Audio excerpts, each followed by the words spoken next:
History, like time, has no discernible beginning or end. Every search for a beginning leads to another, and another, and yet another.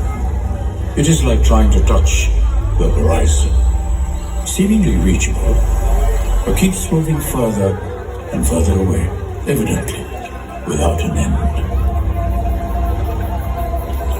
As we sit here on the banks of the Futala Lake, let us attempt to trace the history of Nagpur and see where it takes us.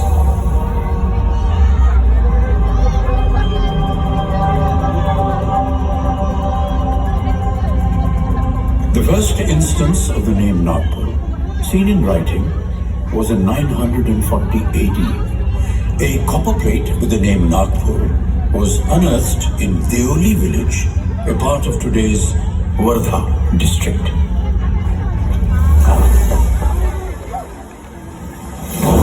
Nagpur. Where did this name come from? Historians say there are two possibilities. One, that the city was situated on the banks of the river Nag, and so it was called Nagpur.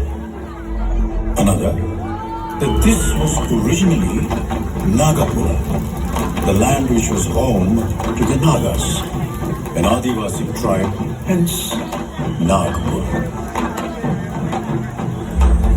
In the Ramayana, a dense forest between the Vindhya and Satpura mountain ranges is mentioned. This is the famous Dandakaranya forest. Nagpur is seen as a part of this forest and also as a significant settlement of the Vidarbha region. Nearly 2000 years ago, in 250 AD, King Vindhyashakti of the Vakatak dynasty established his domain in the Vidarbha region. Rudrasen II, his grandson, succeeded him as king. Rudrasen married Princess Prabhavati, the daughter of Chandragupta Maurya II of the Golden Age of India. Rudrasen died young, and his son, Divakar Sen, was named king. But Divakar Sen was a minor, and so Queen Prabhavati ruled the kingdom as his regent. To manage the military and civil administration, Queen Prabhavati brought together a group of elite ministers from her father's kingdom. The civil administration was handled by Kalidas, the world-renowned Sanskrit poet.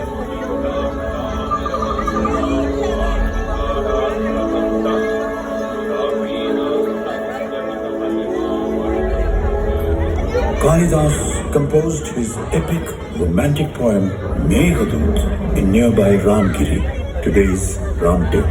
Kalidas and Meghadut are thus associated with Nagpur.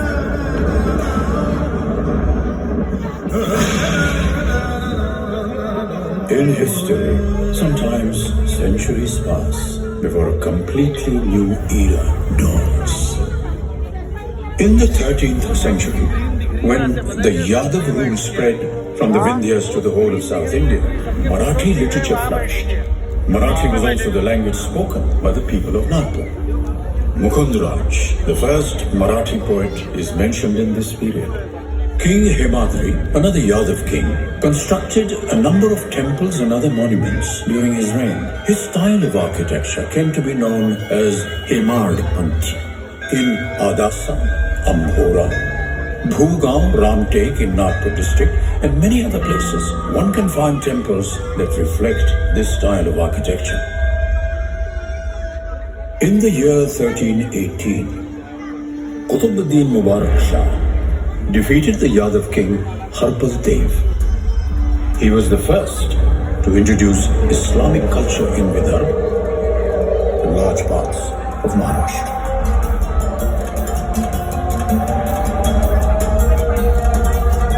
In the Islamic era, Bakht Buland Shah was regarded as the greatest ruler. He conquered the surrounding hamlets and villages and made Nagpur a strong center. He was from the Rajgond dynasty.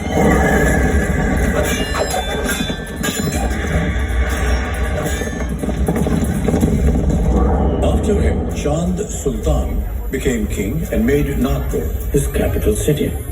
Chand Sultan built the Jumma Talab, which we now know as Gandhi Sagar. Jumma Talab was the only source of water for the entire city. Walls and gates were built around the city. The Jumma Gate, built during this time, still stands tall. Today, we know it as Gandhi Gate. Chand Sultan died in 1739.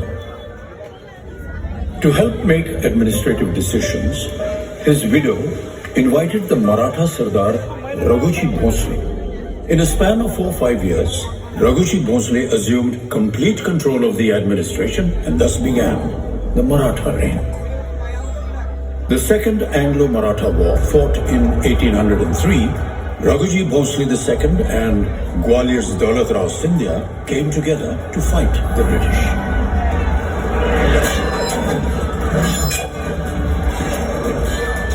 They were defeated and had to hand over a large part of their kingdom to the British. This heralded the beginning of British rule.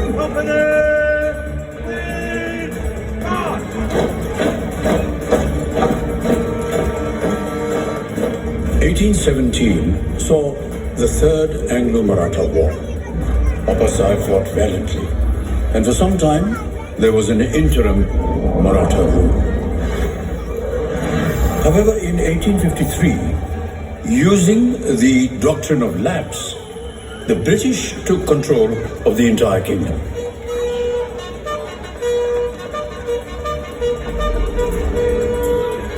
This was just 4 years before the Sepoy Mutiny, the first war of Indian independence. The tentacles of British rule were spreading all over Hindustan. The English established the central provinces with Nagpur as its capital. In 1891, the 7th Indian National Congress Assembly was held in Nagpur. This infused a new surge of energy to the freedom movement. In 1907, the British conducted a survey of India. Like the navel is the center of the human body, the zero milestone was laid, and Nagpur became the geographical center of India. In a way, Nagpur is India's nucleus. In 1907, Lokmanya Tilak emerged as the leader of the extremist group of Congress. In Nagpur, Dadasaheb Khaparade, Dr. Balkrishna Shivaram Munji, Dr. Keshav Baliram Hedgewar represented the Tilak school of thought. In the same year, the Congress Assembly was to be held. Many wanted Tilak to preside over this session. School and college students took out processions carrying pictures of Tilak, Lala Lajpat Rai, Aurobindo Ghosh, and Bipin Chandra Pal. Students of Morris College welcomed their European professors with slogans of Vande Mataram. The streets, lanes and bylanes of Nagpur reverberated with the strains of Vande Mataram. And with that began a new movement, boycott British goods. By the time of Tilak's death in 1920, many changes had been introduced in Congress. Gandhiji declared Purna Swaraj, or total independence, at Sevagram, 75 kilometers from Nagpur, and made Sevagram his Karma Bhumi, place of destiny. In 1925, on Vijayadashmi Day,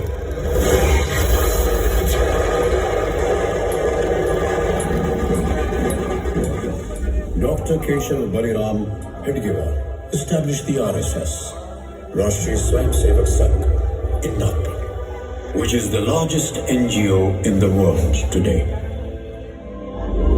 In March 1929, when members of the Simon Commission visited Nagpur, they were greeted by protesting students And on the 14th of July 1929, the Indian tricolour was hoisted in Hislop College.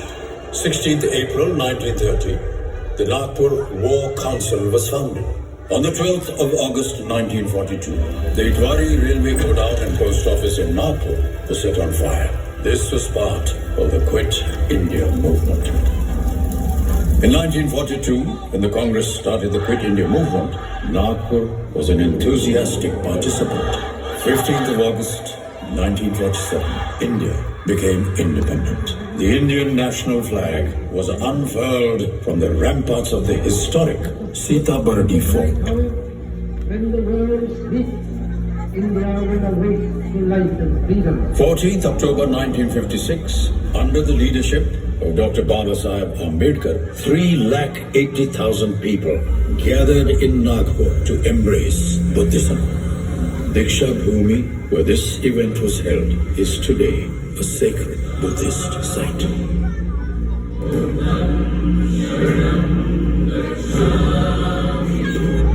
There is another interesting and unique facet to Nagpur: the Royal Bengal Tiger. Apart from being known as the Orange City, Nagpur is also the tiger capital of India.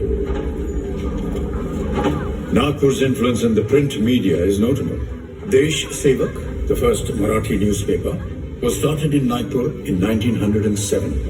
And in 1922, the first bi-monthly Sanskrit magazine was published.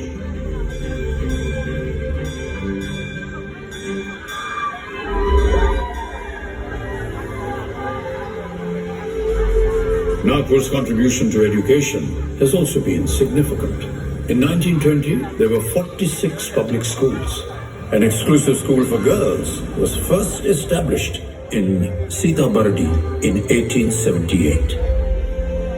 In 1923, the Nagpur University was founded. The Government Medical College, established in 1947, was then the largest medical college in Asia. Nagpur is home to a unique festival, Marbat, not seen in any other part of India. Large idols are specially made and taken on a procession through the streets of Nagpur. This is believed to remove all evil and negativity affecting the city. This circumambulation of the city ends with the burning of the idols at the Naik Talam. This tradition is over 100 years old. Ram Navami Shobha Yatra is another popular festival in Nagpur. Idols of Ram, Sita, Lakshman and Hanuman are placed on a decorated chariot and taken out on a procession, accompanied by music and dance. Many prominent personalities of Nagpur have been part of the progress and development of India. Nagpur's contribution to the country has been multifaceted and truly colorful. Like a kaleidoscope, Nagpur is a place of many shades and hues, engaging, eternal, unforgettable.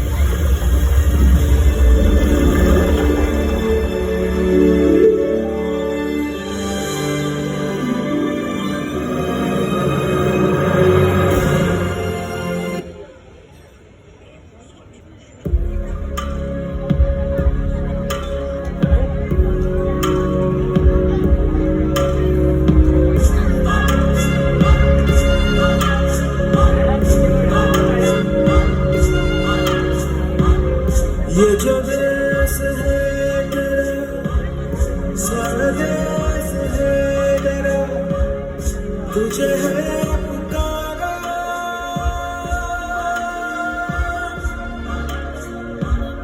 ये वो बंधन है जो कभी टूट नहीं सकता।